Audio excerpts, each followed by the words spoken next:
Janvier, oh, y a pas d'argument. Février, oh, y a toujours pas d'argument. Mois de mars, y a pas d'argument.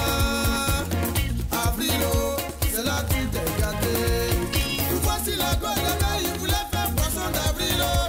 Alors que c'est pas partout, on peut briser le poisson. Yeah, un bon métier. Wa wa wa, un bon métier. Il écrit lettre à la go. Poisson d'avril avec le groupe Magic System, c'est le coup de cœur musical de cette soirée dans votre émission intégrale qui va aborder le dernier virage, c'est l'instant débat avec les débatteurs qui sont déjà en studio.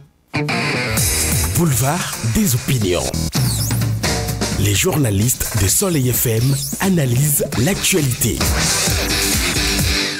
Nelly Dodino, bonsoir. Patrice Savala, bonsoir. Vigile Roncet, bonsoir. Bonsoir Patrice, bonsoir à tous. Je pense que Georges Kwanou va réajuster les choses pour qu'on puisse écouter Nelly Dodino. Bonsoir. Patrice Savala, bonsoir. Voilà. J'espère que vous me recevez maintenant. Oui, je vous reçois. Et en studio avec nous, un invité, comme je l'annonçais, Patrice Sabo.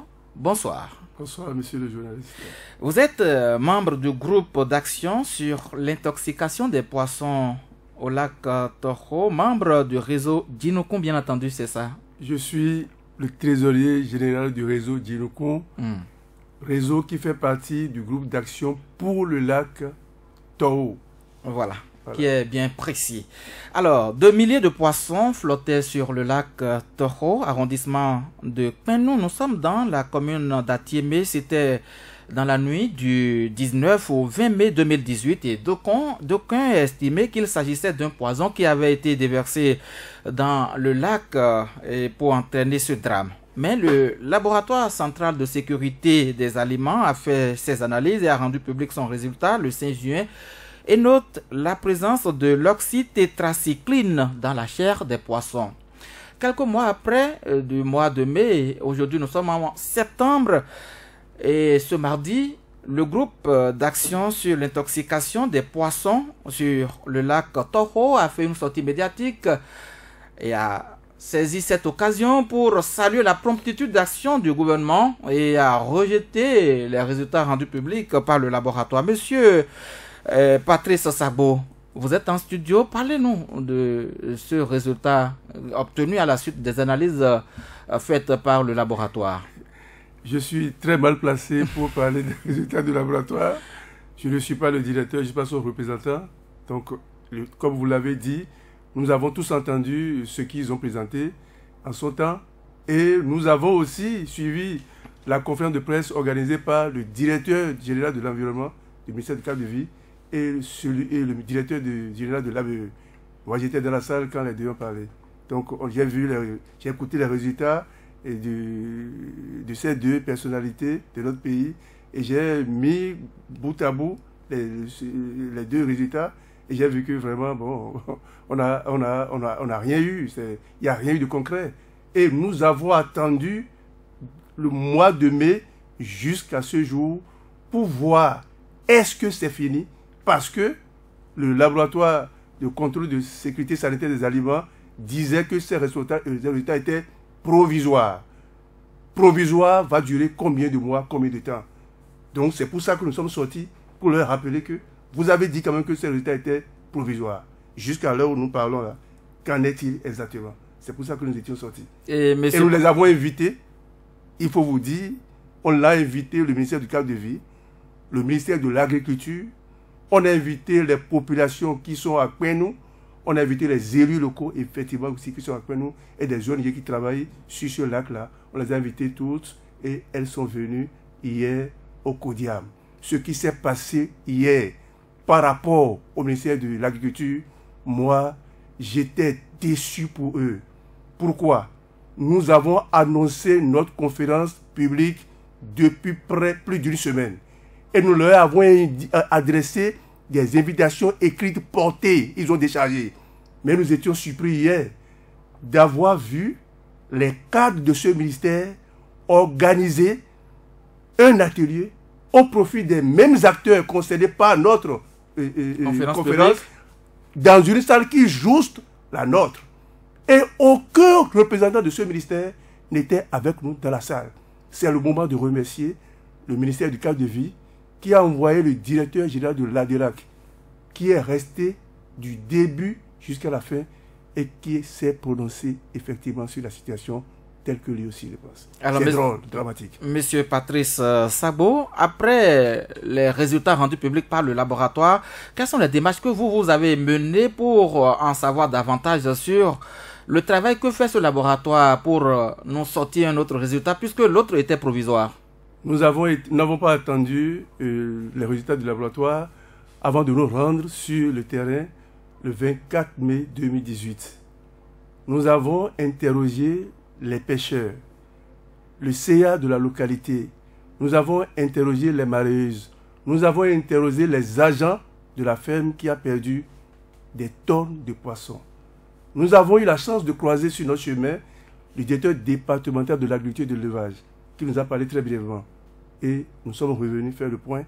Et c'est à l'issue de ce point que nous avons programmé cette sortie que nous avions effectuée hier. Oui, et cette sortie vous a permis de rejeter les résultats rendus publics par le laboratoire. Totalement. Mais pourquoi? Quelle est la contre-expertise que vous avez eu à faire au niveau du groupe d'action de l'intoxication du poisson sur le lac Toro? Donc, lorsque le ministre s'était rendu sur le terrain avec le directeur de laboratoire, il disait qu'on ne prendra aucune décision concrète si le résultat des analyses ne sortait pas. C'est ce qu'ils ont dit aux populations et c'est ce que nous avons aussi entendu par les médias. Donc on attendait ces résultats et c'est comme si le laboratoire était sous pression. C'est vrai, le laboratoire est sous le contrôle du ministère de l'Agriculture. Quelques jours après, ils ont sorti quelque chose. En tout cas, moi, je n'ai pas foi à ça. Parce que moi, si vous prenez... Le laboratoire, c'est quoi? C'est quelque chose qu'on va chercher et qu'on ne pouvait pas voir à l'œil nu. On va détecter, on a des machines pour ça. Il y a les gens ont des protocoles. Il y a des protocoles pour voir, oui, on a des hypothèses avec des protocoles. On dit, oui, si on faisait ceci, voilà, c'est ça. Mais le meilleur laboratoire, c'est le terrain. Lorsque vous n'êtes pas là et qu'un drame s'est produit, moi, j'ai appris dans ma profession que lorsque vous avez un animal qui est malade, vous n'êtes pas là, l'animal ne parle pas. Il y a quelque chose qu'on appelle les commémoratifs. Donc, vous demandez au propriétaire de l'animal ou à celui qui assure son suivi, qu'est-ce que vous avez constaté entre-temps jusqu'à ce que l'animal devienne malade. Et c'est eux qui vous racontent ce qu'ils ont constaté. Et au vu de ça, vous mettez les signes et les déclarations là ensemble pour poser votre diagnostic. Il n'était pas présent. Donc, il n'est pas possible de se passer des enquêtes de terrain. Ça, c'est quand même très terre à terre. Parce que lorsque nous allons faire une thèse, on nous dit, allez voir le terrain, prenez les enquêtes, et après on viendra. Ils n'ont pas pris en considération les déclarations des populations qui ont vécu en direct la scène. On est allé faire des prélèvements des jours après. Moi, je peux vous dire, lorsque des choses se sont passées dans le lac, la rivière Clou, à Savalou, oui. Nous étions là-bas. On est parti avec des scientifiques, on a fait des prélèvements, et nous croyions que les prélèvements pouvaient rester longtemps. Mais lorsque l'on est revenu, le temps de quitter le Gozoret est venu ici 3 jours après, tout est parti. Il n'y avait plus rien du tout. C'est comme ça. Non, c'est comme ça que ça se passe. Les molécules que vous recherchez, si vous ne le faites pas vite, ça s'envole. Et c'est absorbé par les bouteilles ou bien je ne sais pas, ça s'envole quand même. On n'a plus rien vu après. C'est comme ça. Donc nous mettons en doute les méthodologies de prélèvement et les résultats que les gens nous ont livrés. Si vous allez interroger les gens du laboratoire, hier dans la salle, c'est à la fin de la conférence que nous avons appris que le laboratoire a envoyé, parce que nous l'avons invité, a envoyé quelqu'un. C'est à la fin de la conférence que la dame s'est rapprochée de moi, parce que j'ai dit que les résultats des 2 laboratoires sont contradictoires. Elle n'était pas à l'aise. Donc j'ai dit, bon, tu aurais dû demander la parole et on te l'aurait accordé. Et tu dis ce que tu veux, parce que ici la parole est ouverte. Tu n'as pas dit ça. Maintenant, je vais vous dire que vous n'avez pas tout le matériel qu'il faut pour investiguer sur le terrain sur lequel on vous a envoyé. Oui ou non? Elle a avoué que c'est ça. Ils n'ont pas de protocole.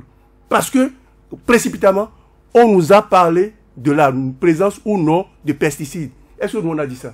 On n'a pas dit qu'il y a des pesticides. Qui a dit ça? Pourquoi on s'est précipité pour aller contrôler seulement des pesticides? Et c'est ça qu'on nous a dit. Mais il faut chercher la cause de la mort massive de ces poissons. Si vous voyez, vous lisez bien les résultats, ce sur quoi on s'est appesanti immédiatement, on a dit, oui, il n'y a pas de pesticides. Est-ce que nous on a dit ça? Nous, on n'a pas demandé, on n'a pas dit ça. Ça veut dire qu'il y a quelque chose. Et on a dit, va contrôler ça. Mais après ça, ils ont parlé de tétracycline. Mon Dieu. C'est-à-dire que lorsque, là où nous sommes ici, ou bien tous ceux qui élèvent des poulets chez nous, les poulets, à partir des poussins de 2 jours, savent que tous les jours que Dieu fait, il donne toujours des antibiotiques.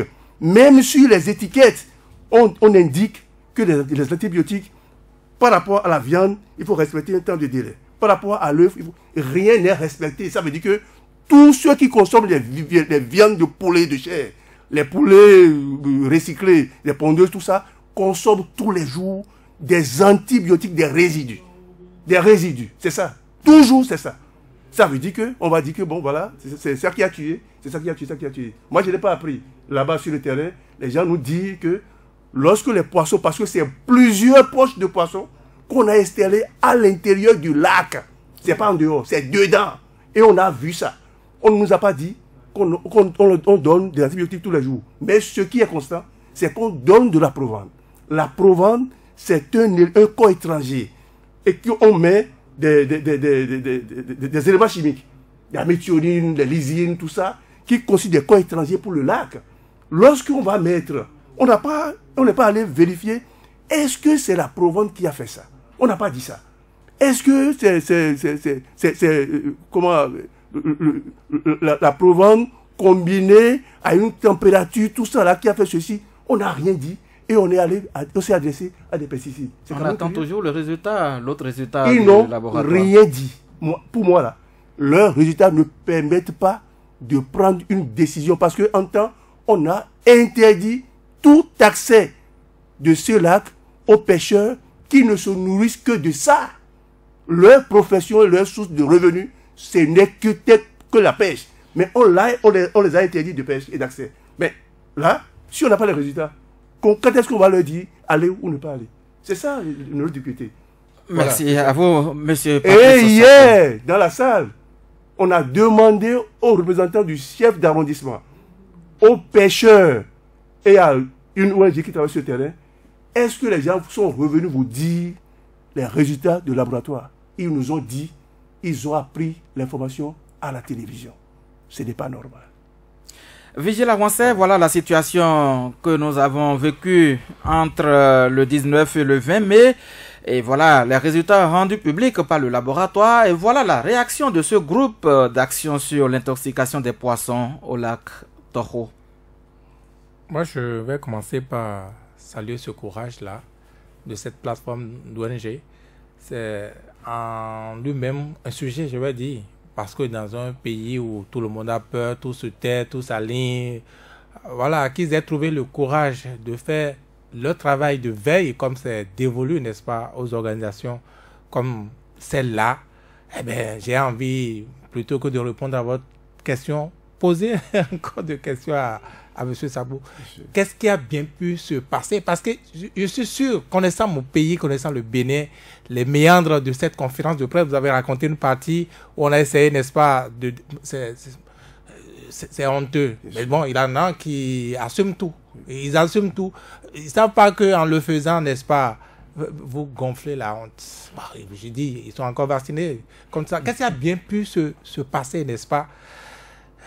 Avant cette conférence, vous avez dû tellement arbitrer, je suis sûr, moi, je ne vous connaissais pas personnellement avant de vous rencontrer dans ce studio, mais je suis sûr, connaissant mon pays, que vous avez dû arbitrer 1000 choses pour arriver quand même à cette décision de faire cette conférence de presse. Racontez. Oui. Notre but, c'est notre rôle en tant que société civile, c'est d'éveiller la conscience des uns et des autres pour que nous puissions avoir des hommes pour un développement vraiment durable. Et nous ne dépendons d'aucune obédience politique.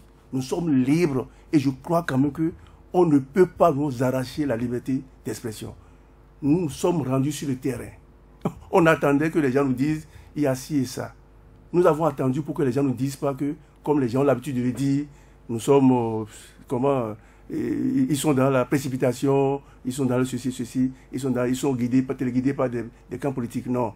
On les a attendus jusqu'à ce que le temps s'efface et que tout le monde ait constaté leur impuissance face au danger qui qui guettent notre pays. On n'a jamais fait de la prévention, sachant bien que la prévention coûte moins cher que vraiment la guérison. C'est ça qui nous a guidés. Si nous nous taisons, on va dire, vous avez été coupable de ce qui est arrivé à ces consommateurs de poissons. Je vais vous dire, les gens, lorsque les poissons ont 10 tonnes de poissons, mais à la fin, on a enfoui que un peu plus d'une tonne. Les 9 tonnes sont passées par où? Les gens nous ont dit que les gens se sont dépêchés pour aller vendre ces poissons. Si ce que le laboratoire nous avait dit était juste, parce que le laboratoire a bien dit, il y a eu cas d'intoxication.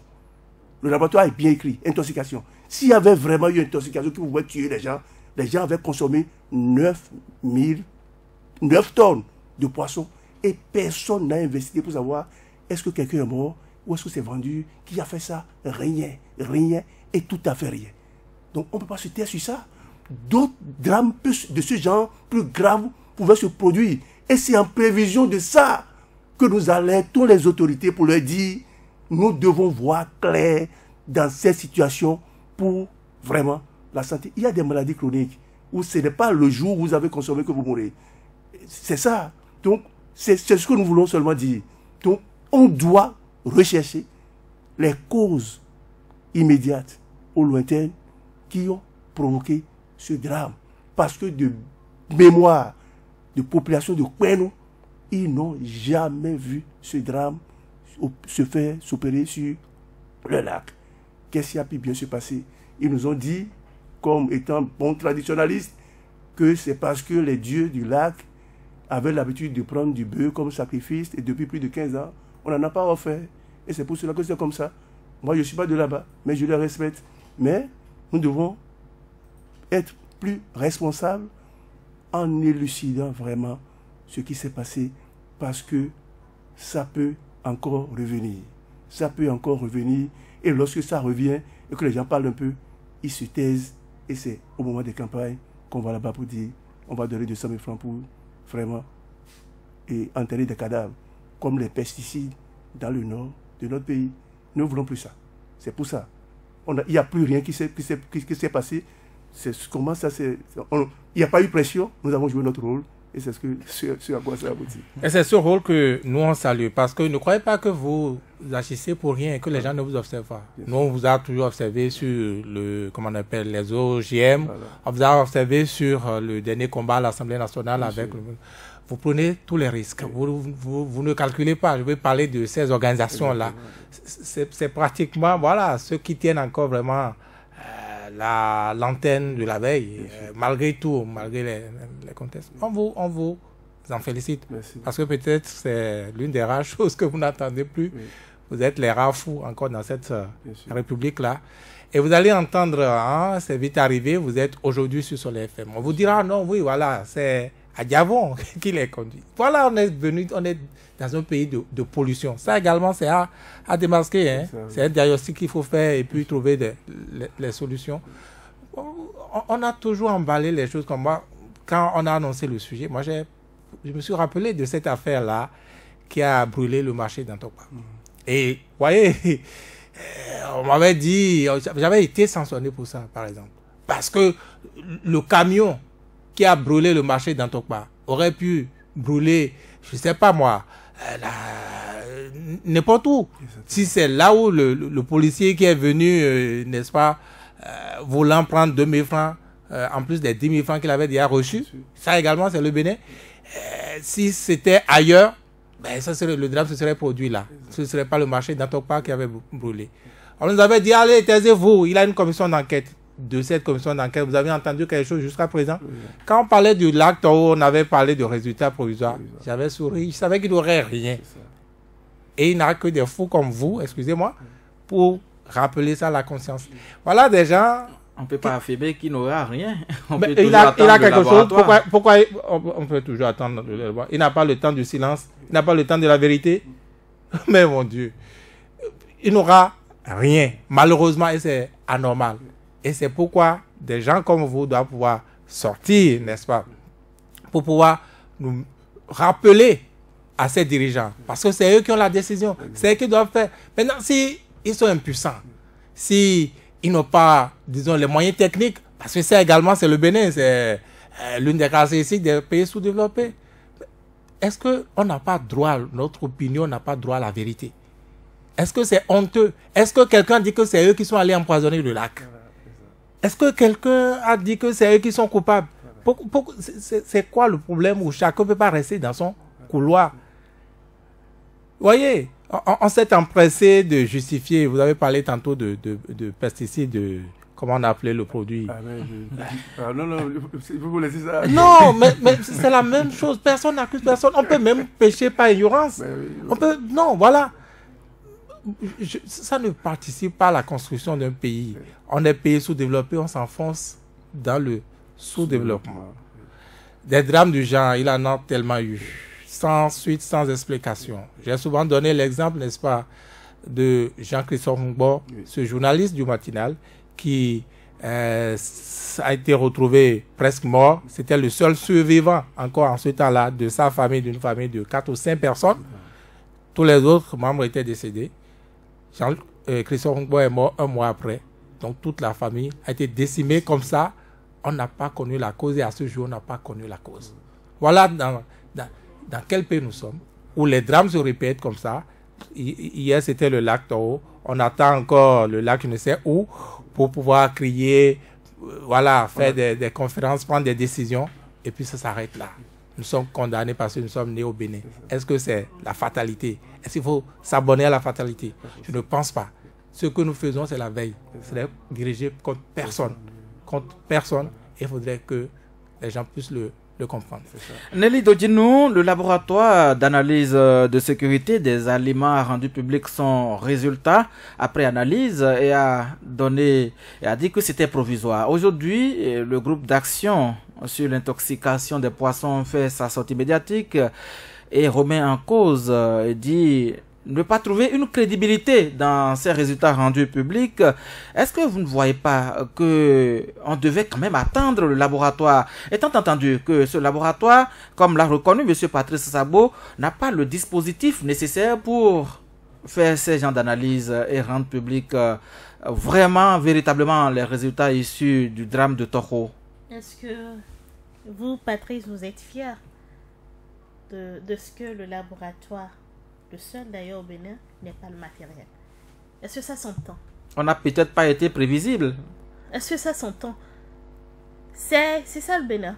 Même pour de petites analyses, de petites radiographies, de petits scanners, il n'y en a pas au Bénin. Vous n'en avez pas, soit on vous demande d'aller à Lomé, ou soit on vous demande d'aller à un consulat, ou soit on vous demande d'aller dans la sous-région. Les autres ont quoi de plus que nous? Parce que les autres, peut-être ceux qui les gouvernent ou ceux qui les dirigent, ont conscience de ce que leur peuple a besoin de ces appareils-là pour vivre et survivre et aller mieux. D'abord, il a fallu 3 jours. 3 jours au bout duquel peut-être les éléments organiques pouvant permettre d'avoir un résultat fiable ont été détruits. Allez demander aux biochimistes ou aux biologistes dans quelles conditions on conserve les molécules pour avoir des résultats fiables. Mais si vous n'arrivez pas à les conserver dans des meilleures conditions, vous perdez. Il y a même des médicaments simples que vous allez à la pharmacie, il faut l'acheter au frais. Quand ce n'est pas au frais, ce n'est plus possible. Vous ne pouvez pas avoir les mêmes molécules. Il a fallu 3 jours et on est venu dire bon, c'est pas du pesticide. Et jusqu'à aujourd'hui, on ne nous a jamais dit la cause de cette pète-là. 10 tonnes de poissons. Pendant qu'on est en train de promouvoir manger bio, promouvoir nos paysans, ou comment on les appelle, ceux qui élèvent les poissons, les pisciculteurs. Les pisciculteurs. Dans le même temps, il y a un drame du genre qui se produit. Il n'y a pas d'assistance et je n'ai pas entendu qu'il y a une assurance qui s'est mise à leur côté pour ne serait-ce que les sorties de ce sinistre-là. Je n'ai pas entendu l'État dire bon, avec les pêches, nous, État, nous vous accompagnons de cette façon. Le dommage qui vous a été créé, nous allons essayer de vous aider à telle hauteur, Non. Non, ce n'est pas du pesticide, c'est juste une intoxication. Et on vous a dit tout à l'heure que 9 tonnes de poissons ont disparu. Bien sûr. Et c'est sûr que des Béninois ont consommé ça. Et jusqu'aujourd'hui, 3 mois après, 4 mois bientôt, on n'est pas en mesure de vous dire le poisson a atterri dans tel plat, de telle personne, dans telle localité. C'est ça le Bénin. Mais les lieux ont été circonscrits à la... Et les 9 tonnes, Et les arrêtez, 9 ne tonnes. finissez pas votre phrase. Les 9 tonnes sont passées par où? Sont pas- Par les mailles de la sécurité? Les premiers venus se seraient servis. Et c'est pour ça, dès que le drame survient, on n'avait pas à attendre 3 jours. À l'instant même où l'information est partie, d'abord on devait avoir un système d'alarme ou d'alerte, tout ce que vous voulez là, pour que dès qu'il y a un problème, que ça puisse remonter le plus rapidement possible et que le périmètre soit circonscrit pour empêcher des personnes d'y aller. 9 tonnes de poissons, les Béninois l'ont consommé, peut-être tomberont malades dans 6 mois, dans 1 an peut-être. Mais on n'est pas en mesure de nous dire.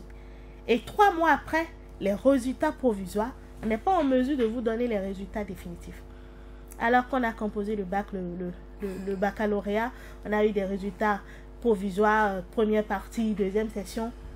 Tout a été vidé. Hein. Ceux qui vont à l'université. Il s'agit de résultats de laboratoire. Ce qui veut dire quand vous êtes organisé et que vous avez pour objectif de donner un résultat définitif, vous n'allez pas faire 4 mois pour le donner.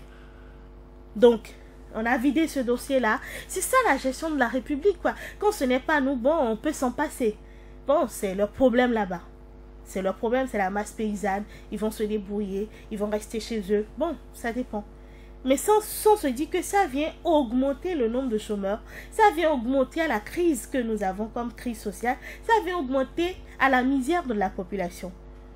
Eux, ils ont fait leur travail, ils sont montés au créneau pour dénoncer. C'est ça, Vigie disait tout à l'heure, rares sont ceux qui parlent encore aujourd'hui. Rares sont ceux qui mènent encore le combat. Rares sont ceux qui disent encore à la face du monde ce qu'ils pensent.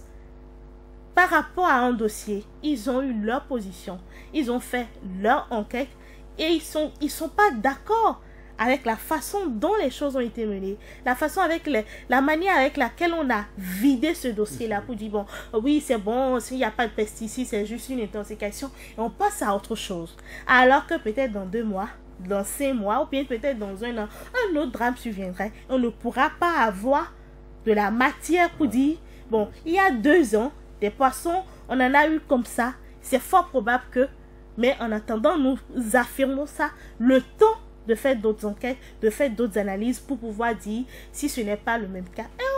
C'est-à-dire autant de drames et on n'aura jamais, si c'est les juristes, ils vous parleront de jurisprudence. C'est-à-dire on n'aura jamais de base sur lesquelles il faut partir déjà, une hypothèse, parce qu'on n'a pas pu faire le travail.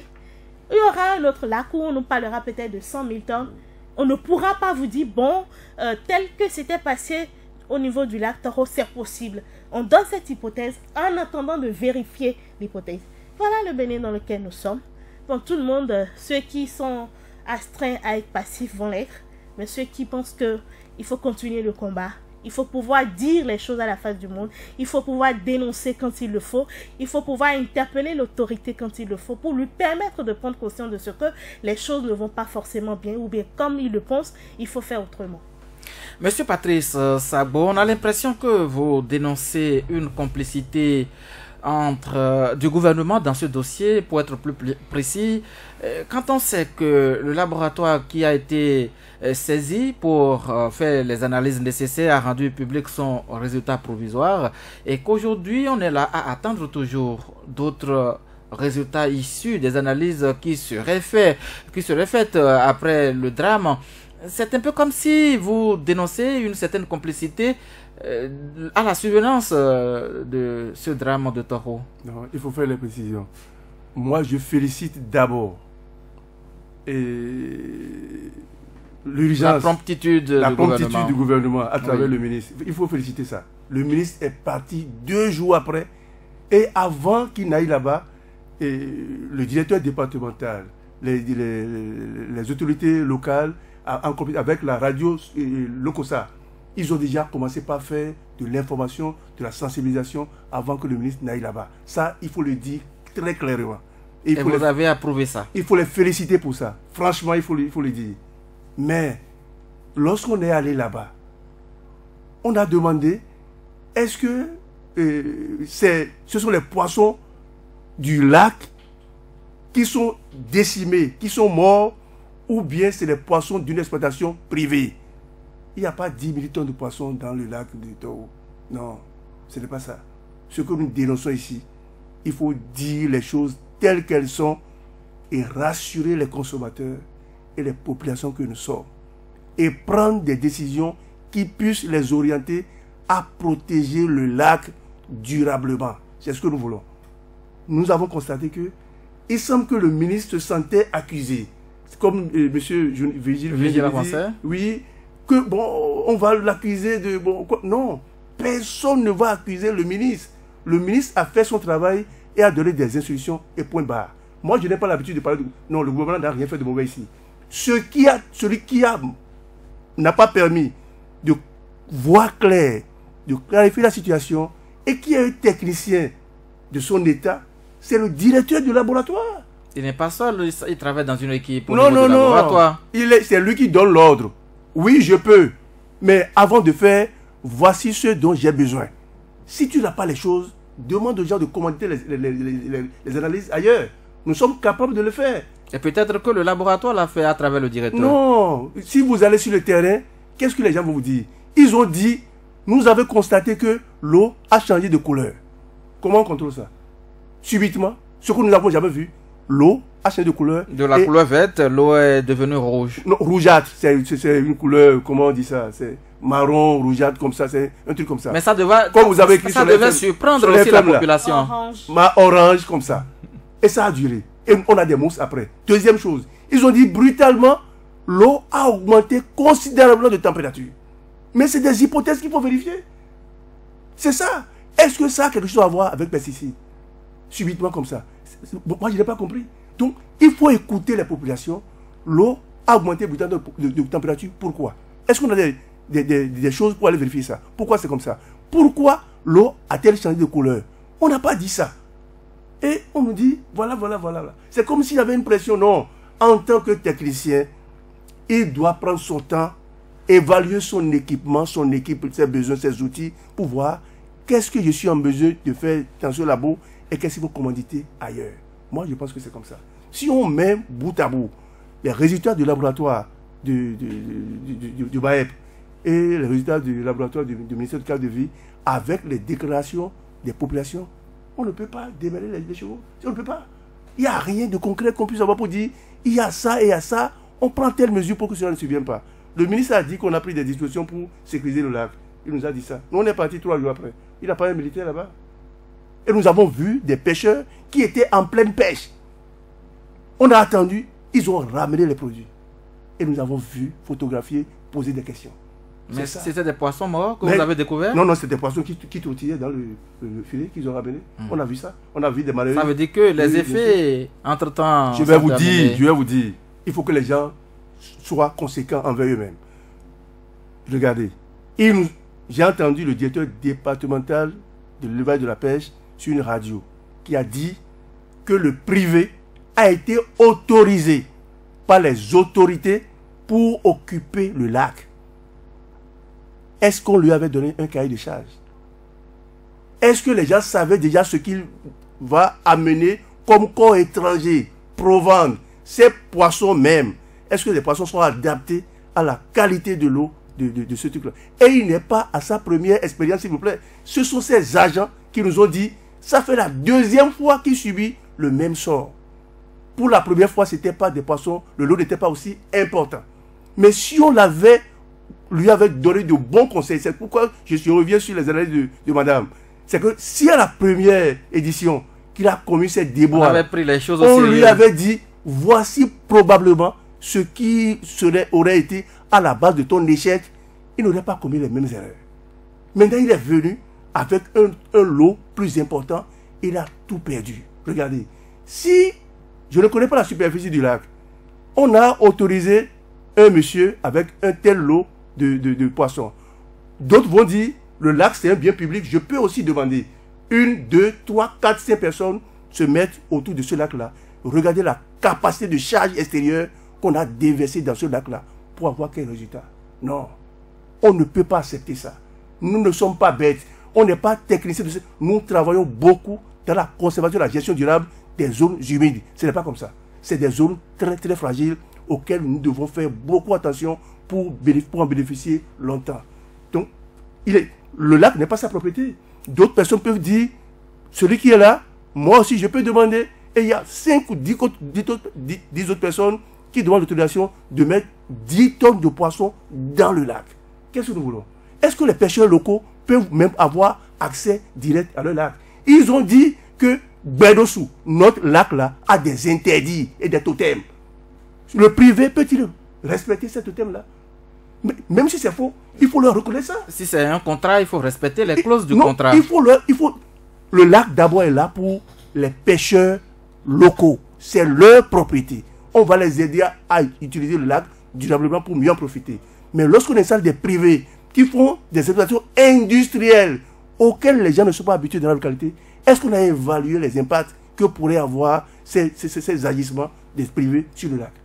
Vigile Avancé, oui, Vigile Avancé, est-ce qu'on peut dénoncer avec la survenance de ce drame ces contrats qui lient des privés à l'administration publique, comme c'est le cas avec M. Patrice Sabo?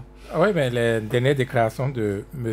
Patrice Sabo me font dire que, bon, si tout s'est passé tel qu'on l'a vu là, c'est parce que les gens connaissent bel et bien la cause de ce qui s'est passé et qu'on n'a pas voulu, n'est-ce pas, dévoiler au grand public la vérité, parce que cette vérité, comme l'a dit un artiste, devait pouvoir aller accrocher des têtes qui vont tomber sans doute. Sinon, si c'est aussi simple, n'est-ce pas, que c'est les poissons. Et ça également, ça ne devait pas être compliqué. Quand même, quelques rudiments de la science. Si c'est le même type de poissons, notamment ces poissons qui sont ramenés par le privé, par celui qui est autorisé à exploiter ce lac, si c'est uniquement ces poissons-là qui sont morts, eh bien, on pouvait déjà avoir comme piste, ça devait faire office d'hypothèse de mon point de vue. Mais on ne l'a pas fait. Ça, encore une fois, c'est l'autre caractéristique de notre pays. Malheureusement, je suis désolé. Mais on doit pouvoir savoir que toute société grandit de ces drames-là. C'est au moins ce que nous avons en avantage. Quand c'est bien élucidé, eh bien, oui, ça ne se répète plus. C'est pareil pour la science. Mais là, personne n'a même pas un début fiable, objectif de ce qui s'est passé. Tout est emballé, embrouillé. Voilà.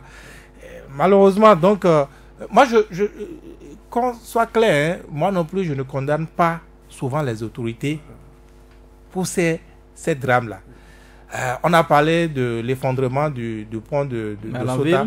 Oui, bon, ça au moins, ils ont dû sur le pont et voilà, ils n'ont pas anticipé. Ça encore, oui, leur responsabilité peut être engagée là.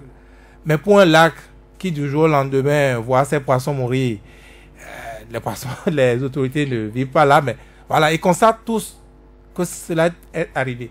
Ce qui est condamnable, c'est la gestion de ces genres de crise. La gestion qu'on fait de ces genres de crise.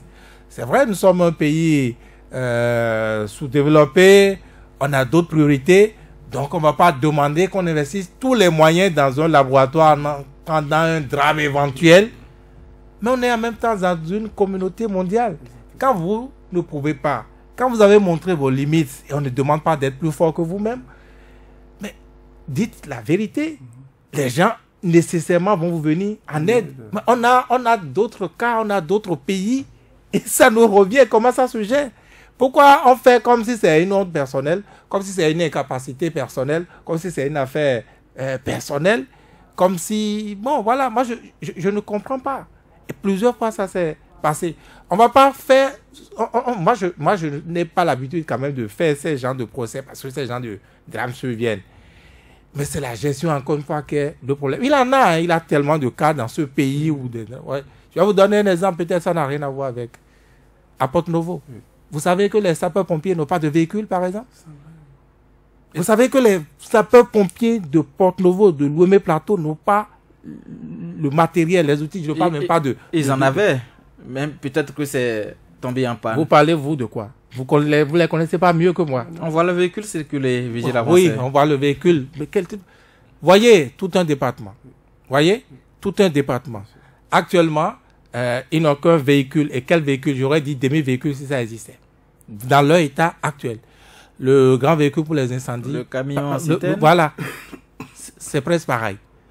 Attendez qu'un drame survienne à Kobe. Vous allez voir, je touche du bois, hein, c'est juste un exemple.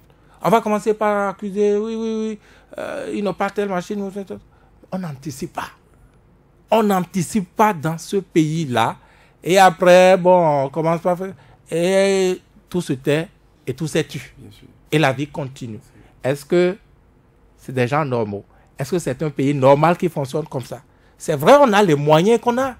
Mais après, avec un peu d'intelligence, une meilleure gestion, je crois qu'on arrive à parer à ce à quoi on peut parer. On le dit, ça ne dit rien. Je viens de donner l'exemple des sapeurs-pompiers dans un pays, bon, voilà, un pays normal, on aurait consigné ça quelque part. On peut faire quelque chose, par exemple. Vous ne verrez rien. Vous ne verrez rien. Moi, quand j'étais chez eux, vous concevez que ce soir, c'est le Rotary Club de Porto-Novo qui est allé à leur secours. Pour acheter des gants, je vous dis. Pour acheter d'ordinateurs. Pour acheter des civières. Et offrir ça. Mais et le budget national dans tout ça. Et le budget national. Et ils sont prêts, ils ont dit qu'ils ont, dans quelques mois, un truc sous-régional où ils vont demander des camions pour eux. Un camion au moins. Vous concevez ça? Et le budget national. Qui connaît les sapeurs-pompiers à Porto-Novo, allez voir là où ils habitent. C'est la maison des rats, on aurait dit. Je les respecte pourtant, c'est des gens nobles qui habitent là. C'est ça le pays. Et ça, c'est l'exemple que moi j'ai sous les yeux, ça. D'aucuns vont, certainement, ça allume des exemples dans d'autres têtes. On ne dit pas de tout faire, mais il faut une hiérarchie de priorité. C'est cela. Mais en tout cas, nous, notre rôle, c'est de dénoncer. On ne va pas être fatigué de dénoncer. Tout ne se taira pas dans ce pays. On parlera. Voilà. Nelly Dodino, est-ce que vous avez l'impression, vous, que les autorités ne s'inspirent pas des expériences qu'elles vivent dans ce genre de situation? Vous prévoyez, bien sûr. Je ne sais pas s'il faut répondre oui ou non. Mais quand je pars d'un constat, où je pourrais même partir de quelques exemples pour vous dire, ça va arriver encore et encore. On vous a parlé de l'incendie de notre part. Ça a pris toute une partie. Ça a ruiné des vies. Des gens sont décédés. Parce qu'ils ont tout perdu. Quelque temps après, il y a encore eu un incendie dans le même marché. Mais on ne nous a pas encore dit. Vigile a dit tout à l'heure, hein, on avait dit, bon, c'était un policier, mais... Ah, c'est les journaux qui ont dit ça. Ils ont dit qu'il y aura une commission d'enquête. Ça fait plus de 3 ans. On attend toujours les résultats de la commission. Mais le président Boni Yaya avait prévu installer au cœur de ce marché un groupement de sapeurs-pompiers pour prévenir ces genres de situations. Je vous dis, nous sommes dans l'État étant une continuité. Il a toujours existé à Tokpa, il a toujours existé une base des sapeurs-pompiers de Tokpa, dans Tokpa. Il a toujours existé cela. Il fallait renforcer. Écoutez. Nelly Dodino. Patrice, vous ne me permettez pas de garder... Pourquoi vous souriez? Non, c'est que vous m'avez perturbé. J'ai perdu le fil de ce que je voulais dire. Tout simplement, je vous dis, est-ce qu'on tire vraiment le son de ce qui nous arrive? Je ne crois pas. Je ne crois pas. Parce que quand vous prenez les régimes qui se sont succédés, vous verrez que c'est les mêmes tares qu'on répète. C'est les mêmes bêtises qu'on reprend. Ou parfois, c'est les mêmes personnes qu'on reprend qui reprennent les mêmes choses pour les mêmes résultats. Et 5 ans après, ils reviendront encore pour vous dire la même chose. Et nous sommes dans un cycle. Nous tournons sans forcément avoir un résultat concret. Nous ne tirons pas le son de ce qui nous arrive. Si nous tirons vraiment le son de ce qui nous arrive, nos hôpitaux seraient bien équipés, mieux équipés. Combien de personnes décèdent par jour par manque d'oxygène dans les blocs? Combien de personnes meurent en couche parce qu'il n'y a pas de lumière? On tire vraiment le son de ce qui nous arrive? Ou encore en 2018, dans certaines localités, La sage-femme est obligée d'utiliser la lanterne pour faire les accouchements. Nous ne tirons pas leçon de notre vie. Si nous tirons vraiment leçon de ce qui nous arrive, la situation dans nos écoles ne serait pas comme ça. Même dans Cotonou, il y a encore des écoles où des enfants sont sous des arbres pour étudier, qui s'asseyent encore sur des briques. Aller à l'université d'abord, mais qu'à la vie. Les étudiants, cette année encore, vont s'asseoir sur des briques pour étudier. C'est ça, nous tirons leçon de notre quotidien. Non! Parce que peut-être ceux qui nous gouvernent ont leur vision des choses qui n'est pas peut-être la vision du peuple. Nous ne sortons pas, c'est-à-dire nous sommes en train de faire du surplace, pendant que les autres sont en train de partir. Et nous perdons tout le temps pour faire ce qu'on appelle chasse à l'homme. Quand je viens, il faut que je règle ton compte, parce que je suis rancunier, parce que tu m'avais fait ceci dans le passé, je suis au pouvoir, je vais te régler ton compte. Et on est là, règlement de compte sur règlement de compte. Et la meilleure chose qui nous est arrivée au Bénin, c'est depuis 2013, cette guerre-là, on est resté dans une guerre de personnes. Ça continue. 5 ans de mandat, on est en train de faire 3 ans. Tout ce qu'on fait, c'est régler des comptes, envoyer telle personne en prison, et on est en train... Mais nous perdons le temps. Mais ça aussi, ça participe de la gestion du pays. Est-ce que c'est comme ça nous gérons? La gestion du pays, ça n'a rien à voir avec vos problèmes personnels. La gestion du pays... Vous avez l'impression? La gestion du pays serait que en 3 ans, on puisse s'asseoir pour faire votre bilan à mi-mandat. C'est de nous dire, en 3 ans, dans le domaine... Parce que d'abord, moi, je dis, cette histoire de projet de société, on embrasse tout à la fois. Et on est comme si on est au cinéma et puis d'un clic de main, tout va se réaliser comme une baguette magique. Mais nous devons avoir nos priorités. Un président vient pour dire, moi, je veux travailler dans le secteur de l'agriculture. Je veux porter l'agriculture à un niveau donné. Il investit toute son énergie. Il est concentré. Il met tout ce qu'il a comme énergie, expertise, relation pour mettre ce secteur à un niveau donné. Un autre viendra pour dire, bon, moi, je veux améliorer le secteur éducatif. Les 3 ordres, primaire, maternelle, secondaire et universitaire. Un autre viendra pour dire, moi, c'est la santé qui sera ma priorité. Je mets en point d'honneur sur la gestion de nos hôpitaux, l'équipement au niveau de nos hôpitaux, la formation de nos professionnels de santé. Et demandez-moi si en 20 ans, nous ne serons pas cités en exemple. Demandez-moi, mais quand on vient, on embrasse tout à la fois. Et nous, Béninois aussi, quand c'est l'heure du vote, on nous miroite tout. Nous avons vu cette cérémonie du programme d'action du gouvernement. Dis donc, moi, quand j'ai suivi, je dis, waouh, c'est bon. Mais je me dis, où allons-nous trouver le financement pour tout ça? On est en train de mobiliser les ressources. Très bien. J'espère qu'on va finir par mobiliser. Et que les deux années qui restent vont permettre à la réalisation. C'est ça, je dis, nous ne tirons vraiment pas le son de notre passé. Il y a tellement de cas, de constats, de faits qui prouvent que quand ça arrive, bon, on met ça de côté et on continue. C'est comme vous, Patrice, dans votre vie. Tout ce qui vous arrive comme expérience de vie, vous ne tenez pas compte de ça.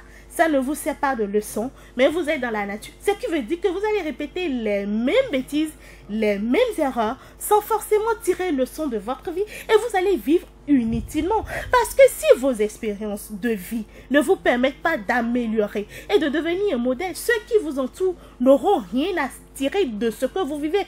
Or, si vous tirez leçon de ce que vous vivez, ceux qui sont autour de vous n'ont pas besoin de vivre peut-être ce que vous avez vécu pour pouvoir se mettre déjà dans une position pour dire, ah, bon, si je fais ça, je vais arriver à tel résultat parce que Patrice, en faisant ça la dernière fois, a atteint tel objectif. Et je reviens à notre situation du lac Toro.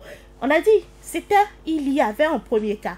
Si au moment où le drame s'est produit pour une première fois, il y a eu de vraies expertises, il y a eu un résultat, il y a eu des conclusions, et que le monsieur qui veut bien investir dans la pisciculture, c'est qu'en apportant peut-être de la nourriture, c'est peut-être en apportant un corps étranger, parce que peut-être le lac n'est pas conçu pour recevoir un corps étranger. Parce que quand ce qui est naturel et que d'autres corps étrangers viennent, forcément, ça va changer, ça va bousculer l'anatomie même du lac. Où on lui dit, Si c'est ça, il faut créer un lac artificiel où tu te dotes, les gens le font, là, tu te donnes les moyens pour créer un lac artificiel, tu pourras mettre 1000 tonnes de poissons si tu veux. Mais ce qui est naturel, écologique, dès qu'il y a encore étranger, ça pose problème. S'il y avait eu ce travail, il aurait tiré les conclusions, il aurait fait autrement les choses. Peut-être qu'il n'aurait pas perdu 10 tonnes de poissons. Et peut-être des Béninois qui ont déjà consommé 9 tonnes de poissons peut-être intoxiqués ne le feront pas. Monsieur Patrice Sabo, à votre conférence de presse ce mardi, vous avez reçu les communautés de pêche qui ont supposé que, avec leur témoignage, que en cessant de faire les sacrifices sur le lac Toro, cela pourrait aussi conduire à ce genre de drame. Vous y croyez vraiment, même si nous sommes en Afrique, au Bénin? Moi, je suis un chrétien.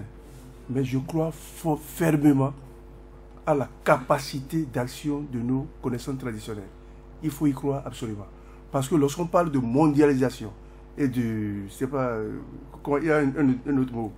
Lorsqu'on parle globalisation. De globalisation, on a globalisé. Toi, tu apportes quoi à la globalisation? Où est ta contribution? Ce que tu as et les autres n'ont pas, tu dois pouvoir valoriser cela et apporter pour dire ça, moi si je vends ça. Ce micro, ce n'est pas nous qui avons fabriqué ça. Celui qui a fabriqué, il a le loisir de le dire, oui, c'est 10 millions. Toi aussi, tu peux le dire, mon papier là, si c'est traditionnel, c'est 15 millions. Tu apportes quoi? Tu n'apportes rien, tu es consommateur passif. Tu vas te vider, tu ne vas jamais te développer.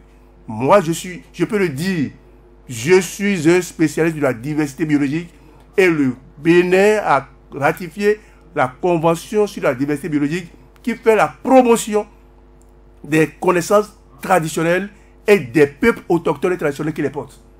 Je suis convaincu que si les autres luttent, mènent cette lutte-là à notre place, pourquoi nous ne pouvons pas nous prendre au sérieux et valoriser ce que nous avons dans ce sens-là? Nous sommes allés signer la convention, mais pour faire quoi après?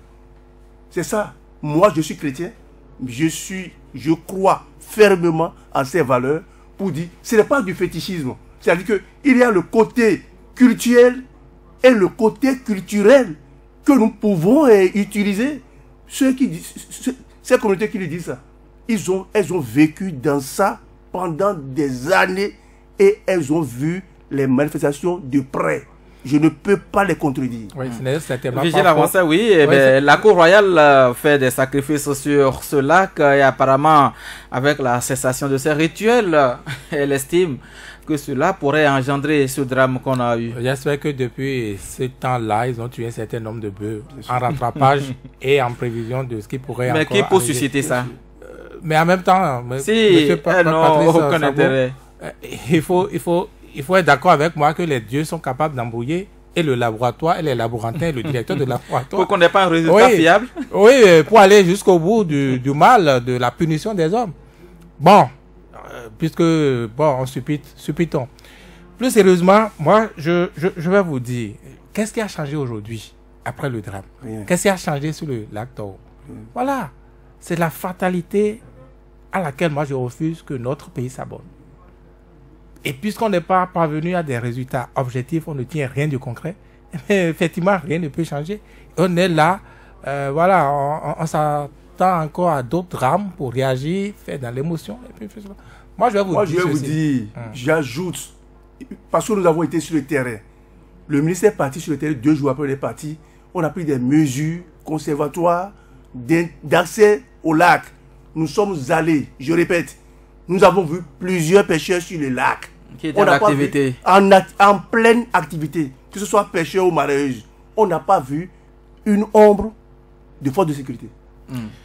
Et on n'a pas vu une brigade locale. Lorsque nous sommes allés informer le CA, qui était non loin du lieu de pêche, on lui a dit, parce qu'on l'a vu, et il y a des pêcheurs locaux qui le menaçaient devant nous comme ça pour dire, c'est ce pêcheur... C'est de ça qu'ils vivent. C'est cet entrepreneur-là qui nous a empêchés d'aller faire notre activité et de jouir de notre activité. Nous n'allons jamais accepter ça. Nous sommes allés voir le CA dans son bureau. Mais on l'a informé pour dire c'est comme ça que les gens sont en train de pêcher. Il dit ah oui. On lui a dit oui, ils sont là-bas. Ça veut dire que aucune consigne de sécurité n'a été respectée jusqu'à ce jour. Je vous assure, les pêcheurs nous ont affirmé hier. Nous avons été informés des résultats des analyses à la télévision. Et depuis longtemps, nous sommes déjà partis sur le lac. Nous sommes en train de travailler. Et qu'est-ce que vous souhaitez aujourd'hui, M. Patrice Sagbo, du gouvernement? Si le lac était intoxiqué, était vraiment intoxiqué, et qu'on n'a pas vu la cause, on a laissé ainsi les populations continuer à s'intoxiquer, Est-ce que c'est normal ça? Votre souhait aujourd'hui, M. Patrice Sagbo, puisque nous allons lentement vers la fin de cette émission. Voilà. Je félicite le ministre de l'Agriculture et tout le gouvernement. Celui qu'il faut indexer et punir, je dis punir, c'est le directeur du laboratoire. Attendez. Attendez. Nous ne pouvons plus dire gouvernement, ministre, non. Chacun doit assumer ses responsabilités. C'est parce qu'il a le directeur dont vous parlez répond d'une autorité ministérielle. Il ne faut pas dire ça. Non, c'est pas bon. C'est lui le technicien. Pas bon. Oui, je suis d'accord. Le ministre n'a pas que ça à faire. Le ministre n'a pas que ça à faire.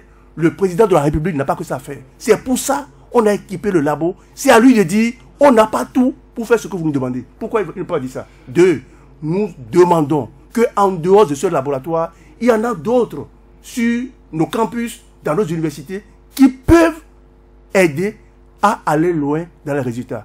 Autre chose, on ne peut pas rester dans les bureaux et prendre des décisions pour la gestion durable de nos ressources en eau. Il faut mettre tout le monde à contribution à partir des populations locales qui sont les premiers impactés, les premiers bénéficiaires. C'est ce que nous demandons. Nous disons aussi que nous aussi, là, société civile, oui. On nous appelle société civile pourquoi?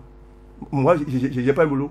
J'ai été à l'université aussi, au même rang que j'ai choisi d'occuper ma position pour faire ce que je suis en train de faire là. C'est pas, nous voulons être associés à toutes les décisions qui peuvent permettre d'élucider ce drame pour que d'autres plus nous arrivons à la fin de cette émission. Moi, je vais vous garantir ceci, Patrice. Je vais vous garantir, je ne sais plus de quel Patrice je parle, voilà.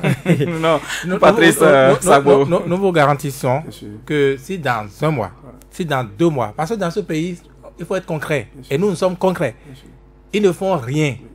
Tout ne va pas se taire comme ça. On va vous ramener. Ce ne serait pas de l'acharnement. On va poursuivre ce dossier jusqu'à ce qu'on ait la vérité pour que l'avenir soit préservé. C'est toute notre intention. Et je vous dirais aussi de tenir une fiche pour l'international.